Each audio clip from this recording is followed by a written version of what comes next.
selamat malam Permisa, dengan saya Natasha. Malam ini saya ditugaskan oleh Bali Dwipa 1AN Movie Academy untuk mewawancarai salah satu pengusaha, yaitu Bapak Insinyur Inengah Senantara. Selamat malam Bapak, apa Selamat kabar? malam, baik. Oke, baik, langsung saja Bapak. Siap. Kita berbincang-bincang untuk histori Hotel The Sun ini. Apakah Bapak bisa menceritakan? Ya, baik, terima kasih. Jadi The Sun Hotel didirikan pada tahun 2014 ya. Sebelumnya ini salah satu kayak resort ya. Itu namanya Bali Matahari. Bali Matahari ya. Oke. Jadi kemudian karena perkembangan zaman ya menuntut kita harus inovasi ya, inovatif. Kita rubah dalam bentuk building yang mana sekarang jumlah kamar yang kita siapkan itu ada 155 kamar. Wow. Ya. Nah, dengan jumlah kamar bertambah, kita mempunyai konsep yang berbeda. Kita ganti nama menjadi The Sun Hotel. Sun Hotel. Ya. Bali. Itu kita mulai buka di tahun 2014. Cukup lama juga Bapak ya. Ya, Estengkaro memang cukup lama ya. Baik, apakah Bapak bisa jelaskan apa saja destinasi daerah sini, The Sun Hotel ini? Ya. Dengan berubahnya dari Matahari menjadi The Sun Hotel, tentu pertimbangan saya selaku owner, selaku pemilik, itu melihat peluang memang sangat bagus untuk daerah sini karena ditunjang oleh destinasi yang cukup terkenal. Diskotik salah satunya adalah ada Double Six di daerah Grand Siru ya, daerah Bom Bali. Yang kedua ada juga shopping mall yang di Beach Watch. Kemudian pantainya juga hanya 5 menit dari sini, daerah Hard Rock Cafe. Jadi sekali. sangat strategis. Kemudian kalau kita melihat pasar tradisionalnya juga ada di Jalan Lasti sebelah sana. Jadi itu hanya berjalan kaki, jaraknya cuma seberapa, mungkin barangkali 200 atau 300 meter dari sini. Saya lihat hotel ini sangat ramai sekali Pak. Yap. Segmen pasar apa saja kan bisa sebutkan di The Sun Hotel ini? Oke, terima kasih. Jadi seperti yang saya ceritakan tadi, karena kita mempunyai optimisme yang sangat tinggi terhadap lokasi The Sun Hotel ini, sehingga kita bangun menjadi building hotel yang jumlah kamarnya 155 kamar. Itu kita mempunyai orientasi bisnis dan segmen pasar. Nah, kebetulan kalau di The Sun Hotel ini segmen pasar yang utama itu Australia. Jadi boleh kita katakan Australia itu sepanjang zaman tidak pernah putus. Ya. Paling gini ya Pak. Jadi luar biasa pasarnya. Wow. Nah, pasar yang kedua yang masuk ke The Sun Hotel tuh ada pasar India. Cuman Indianya seasonal sifatnya, jadi tidak rutin. Tapi kalau kita bicara Australia, sudah setiap hari pasti ada.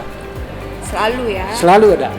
Yang ketiga baru ada Rusia, ada Eropa, dan terakhir kalau weekend domestik yang sangat Domestik banyak. juga. Ya. Wih. Jadi memang perkembangan The Sun Hotel, jadi dari mulai berdiri luar biasa perkembangannya.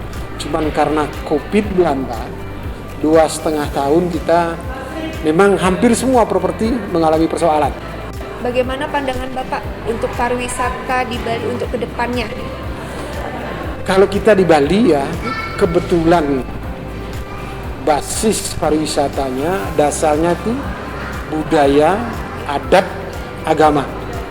Kalau kita berbicara tentang pemandangan, tentang shopping mall, barangkali Bali sangat jauh kalah dengan negara-negara lain. Kayak negara Swiss kayaknya. Pemandangannya luar biasa. Bali, Tetapi kenapa Bali selalu menjadi destinasi nomor 1 dunia? Nah, salah satu penopang dasarnya itu ada budaya. Budaya yang barangkali tidak bisa didapatkan di daerah lain. Hanya ada di Bali dan khususnya hanya dimiliki oleh agama Hindu. Itu secara turun-temurun Bali menjadi prioritas destinasi untuk kunjungan pariwisata dari luar negeri. Ini anniversary yang ke-9 Pak ya untuk The Sun Hotel ini. Benar. Ya.